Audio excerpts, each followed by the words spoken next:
The B'nai B'rith networks will have a devastating impact on the culture of the 20th century. Sigmund Freud, the founder of psychoanalysis, will be a leading member of the B'nai B'rith Lodge of Vienna, Austria, during the twilight of the Habsburg Empire. Freud later will cordially thank the members of his lodge for their support during his arduous early years in psychoanalysis. Indeed, several members of the lodge will provide the initiating cadre who, along with Freud, will found the quackery of psychoanalysis. This Freud will be a charlatan and a Kabbalist. The anti-Semitism of Freud and of B'nai B'rith as an organization of British intelligence at the expense of Jews will be perhaps most clearly documented in Freud's last major work, Moses and Monotheism. Freud's hatred for creativity and the human mind will be documented in his essay on Leonardo da Vinci, in which he will assert, on the basis of no evidence whatsoever, that Leonardo was a homosexual. Later, the Frankfurt Institute for Social Research will be founded with the program of merging Marx with Freud. One of the pillars of the Frankfurt School will be Max Horkheimer. After the Second World War, Horkheimer will be instrumental in refounding and reorganizing B'nai B'rith in Frankfurt. The Frankfurt School will provide the matrix for the youth culture and counterculture of the post-war decades, in the same way that Mazzini, the high priest of Romanticism, has used his youth cults to shape the first half of the 19th century.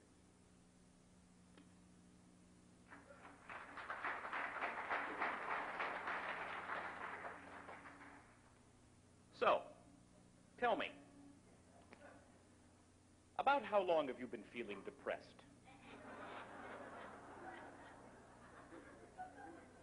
Laughter is a defense mechanism. Since you clearly have a problem with this, we could come back to it later. Perhaps it would be best if you wish to enter psychoanalysis with me, that I tell you a little bit about how I go about things. I'm not really a strict Freudian psychoanalyst. Almost no one is a strict Freudian these days. But the old boy does have his influence. It's amazing, you know. Sigmund Freud's scientific credibility was almost destroyed. Yet, right after World War II, his ideas became the most widely discussed ideas in America. Do you know why he became so popular? Because he said it was okay to be a pessimist.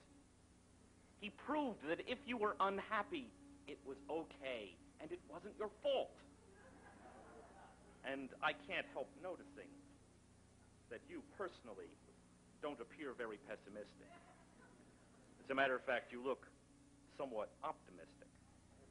And too much optimism is exactly how a lot of people get depressed.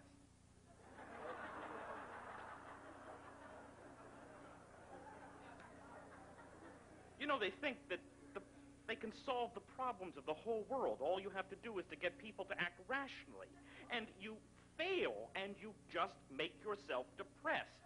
And Sigmund Freud understood that. He understood that down deep, people aren't reasonable.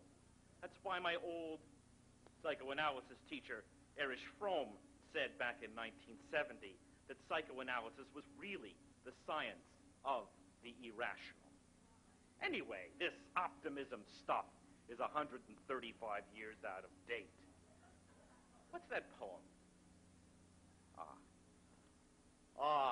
Love, let us be true to one another, for the world, which seems to lie before us like a land of dreams, so various, so beautiful, so new, hath really neither joy, nor love, nor light, nor certitude, nor peace, nor help for pain.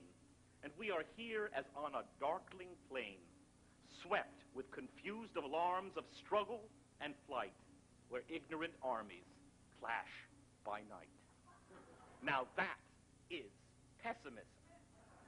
Matthew Arnold, Dover Beach, 1859, and you know, before 1859, people generally didn't write poetry that pessimistic. That, by the way, was the same year that Charles Darwin published Origin of Species, the book that really got people to look at the human race realistically. Most people think that Darwin's book is about evolution, and it's not really. As a matter of fact, Darwin didn't even use the word evolution in the first edition. The full title of the first edition tells it all. On the origin of species by means of natural selection, or the preservation of favored races in the struggle for life. Darwin got people to realize that life is not progress or development, but is an endless struggle for survival. So you can't be optimistic, because how things turn out is not a question of morality. It's a question of biology, over which you and I, my friend, have very little control. Darwin's propagandist, Thomas Huxley, I think he said it best. I have the quote, just a sec. Here. I know of no study which is so utterly saddening as that of the evolution of humanity. Man emerges with the marks of his lowly origin strong upon him. He is a brute, only more intelligent than other brutes, a blind prey to impulses, a victim to endless illusions, which make his mental existence a burden and fill his life with barren toil and battle. This stuff changed the world back in the 1860s and 70s. Everyone had to explain the universe in terms of Darwin. Even Hermann Helmholtz, the mechanistic physicist, told his colleagues that the struggle for existence was the highest principle of explanation, in the face of which not even the molecules and the stars in heaven are safe. And Sigmund Freud said that the two most important influences on his life were Charles Darwin and Hermann Helmholtz. He even tried to study with Huxley in London and Helmholtz in Berlin. You see, what Freud did was take the blind mechanical forces of biology described by Darwin and show that they operated in the human mind. For instance, people get the idea that they can help the whole human race. But Freud told us that this was an illusion, like religion. Freud realized that if you get the idea that you can help all humanity to survive and grow, that this idea is actually your own desire to survive and reproduce, your own individual sexual urges, channeled, what we call sublimated, into a more socially acceptable form. Look at Freud's case history of Leonardo da Vinci. Maybe the greatest combination of artist and scientist in the entire history of the human race. Do you think that Leonardo was moved by some higher purpose? No way. It's sex. It's always sex. Freud said, sex starts even before you're born. Right from the start, you are biologically impelled to explore the physical world. That's where you get your ideas, from groping around in the world of the senses. And for centuries, people thought that this erotic groping around was somehow a bad thing. But Freud helped us to understand that this was natural, that you've got these instinctual, erotic drives, these irrational little demons in your head, and you can't do that much about it. So, for most people, this eroticism becomes totally inhibited by religion or some other problem, or it gets repressed by childhood experiences and transformed into neurosis. But Freud said that the reason why Leonardo da Vinci was such a genius was that he was one of those rare individuals whose erotic drives became perfectly sublimated. According to Freud, Leonardo effectively never grew up, like Michael Jackson.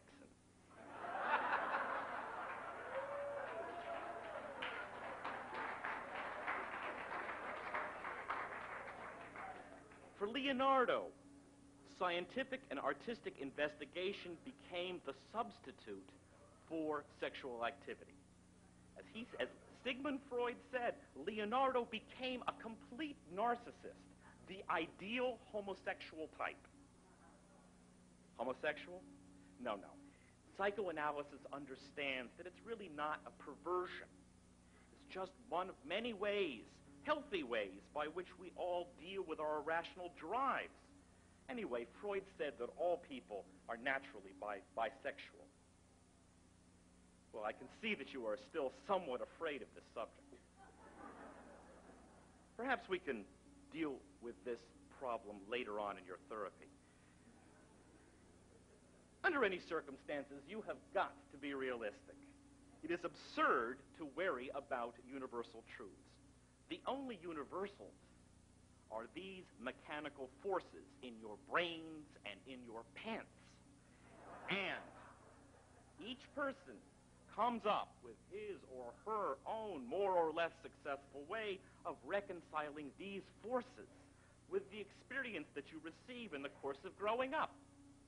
Why, the whole history of social science, from Freud and almost every psychologist, plus almost all of sociology and almost all of anthropology, is one great effort to prove that you can't judge a truth in terms of all mankind.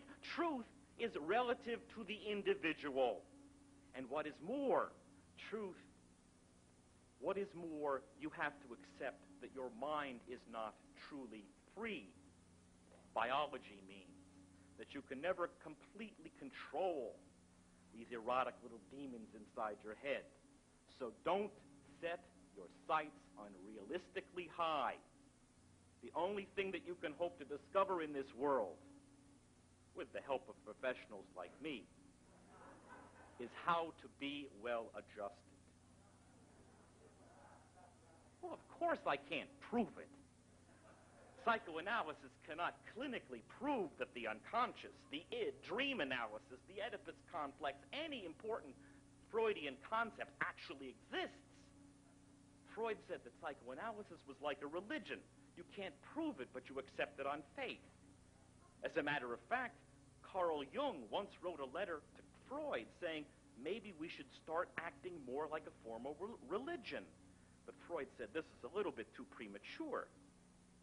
Actually, I think that this religious aspect of psychoanalysis is what attracted the Frankfurt school to Freud in the 1930s. I should probably tell you that, like many psychoanalysts today, I came to Freud via the Frankfurt school. You know, Erich Fromm, Herbert Marcuse, Horkheimer, Adorno. This Hungarian fellow named Georg Lukács founded the Frankfurt school because he was trying to determine how to cause massive social change. Lukács was specifically interested in Bolshevism, but the technique works for other ideologies. Lukács said that you have to make people completely pessimistic. You have to make them believe that they live in a world abandoned by God, as he put it. And at the same time, the new social movement that you're trying to create has to have certain key similarities to religion, but of course without a concept of a supreme being. In fact, Lukács seriously investigated the Baal Shem cult, a Jewish Kabbalistic sect, as well as several medieval Christian heresies, in order to find what he called the messianic ideas that could be incorporated into successful Bolshevik organizing. And Freudian theory fit this bill completely. It was just like going back to the Gnostic cults of the Middle Ages. The demons were back. The evil was being generated out of your own head, and you needed a new priesthood to save you. It was the Frankfurt School's extension of Freud that was the major reason that psychoanalysis became so influential in every aspect of American life. The Frankfurt School helped us all to discover how really bad our mental health was, how we had to liberate ourselves from the authoritarian constraints that made us neurotic, that we had to resist the imposition of universal values and embrace a healthy personal hedonism. Now, As your psychoanalyst, I hate to admit it, but even though Freud had a great model for the individual mind, his social psychology was a disaster. But the Frankfurt School solved that. Freud had said that the individual identity was based on the interaction of biology, the instinctual drives embedded in man's hereditary structure, with the experiences of growing to maturity within the family. Freud thought that all people were more or less the same because the instinctual drives were the same and the family structures were more or less the same. The Frankfurt School corrected this by emphasizing that each culture, each people, each race have important differences in their psychologies because their differing family structures transmit the ideas of authority, of value, of morality in different ways. So, if you want to liberate your eros and become healthy, the most important thing to do is to find what separates one culture, one people, one race from another one.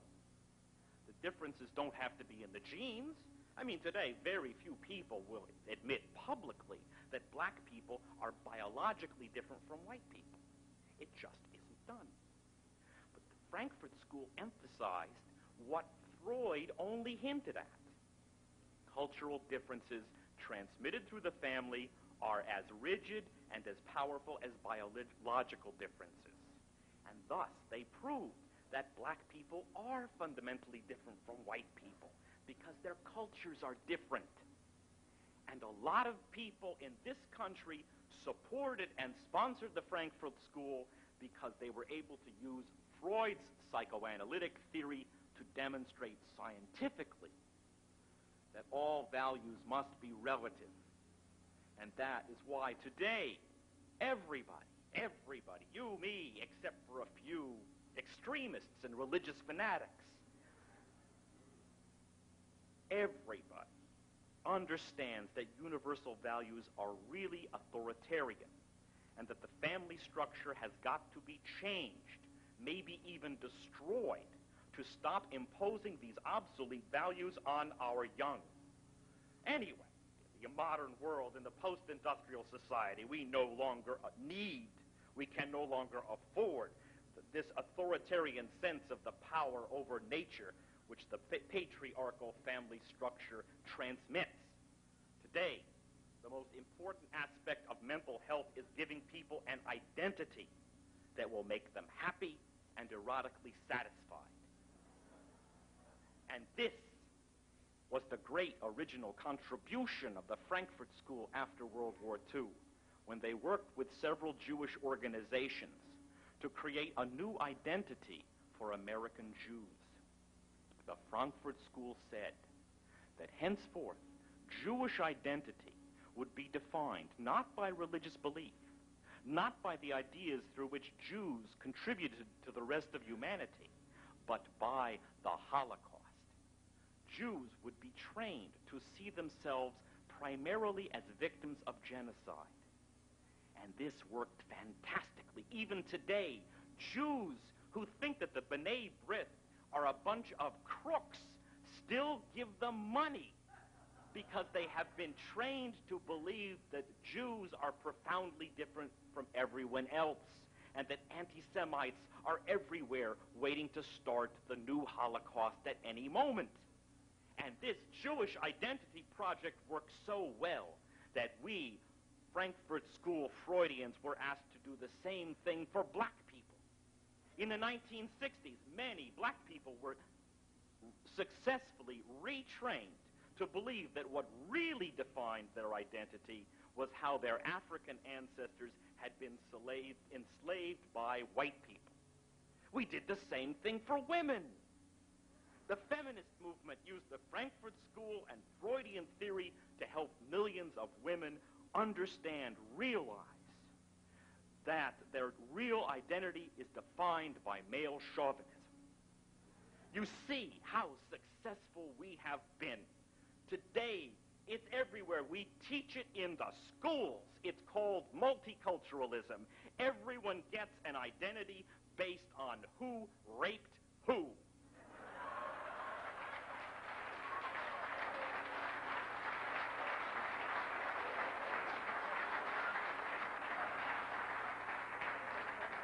The Latin Americans understand that the most important thing is to get back at the Spanish colonialists.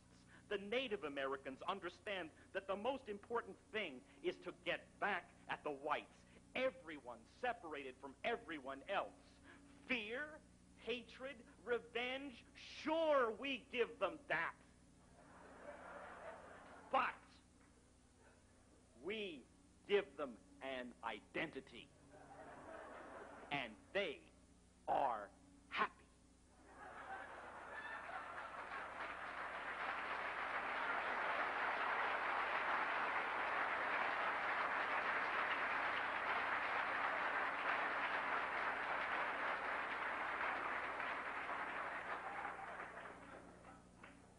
But we've spent too much time talking about what I think.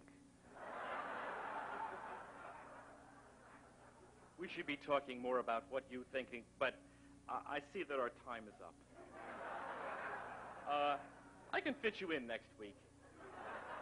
Tuesday? The short session is usually $75. You can pay as you leave.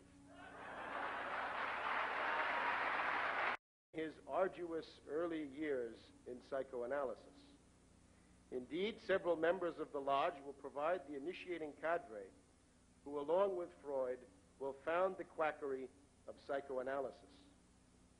This Freud will be a charlatan and a Kabbalist. The anti-Semitism of Freud and of B'nai B'rith as an organization of British intelligence at the expense of Jews will be perhaps most clearly documented in Freud's last major work, Moses and Monotheism.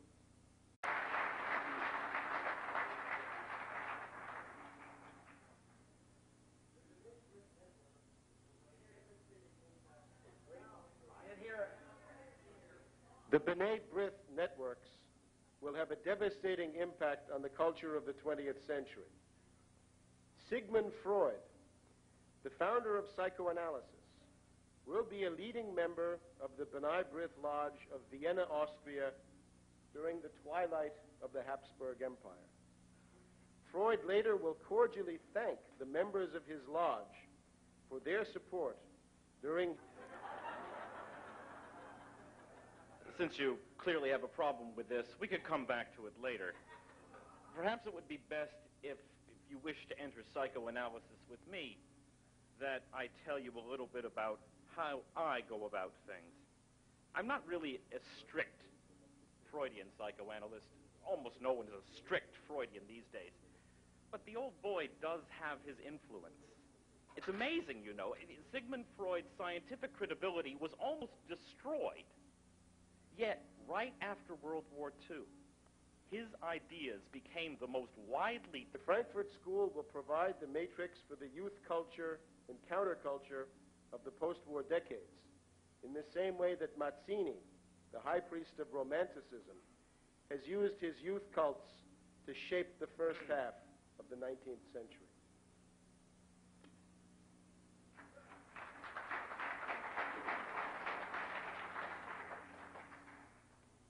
So, tell me, about how long have you been feeling depressed?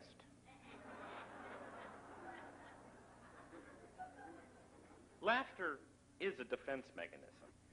Freud's hatred for creativity and the human mind will be documented in his essay on Leonardo da Vinci, in which he will assert, on the basis of no evidence whatsoever, that Leonardo was a homosexual. Later, the Frankfurt Institute for Social Research will be founded with the program of merging Marx with Freud. One of the pillars of the Frankfurt School will be Max Horkheimer. After the Second World War, Horkheimer will be instrumental in refounding and reorganizing B'nai B'rith in Frankfurt.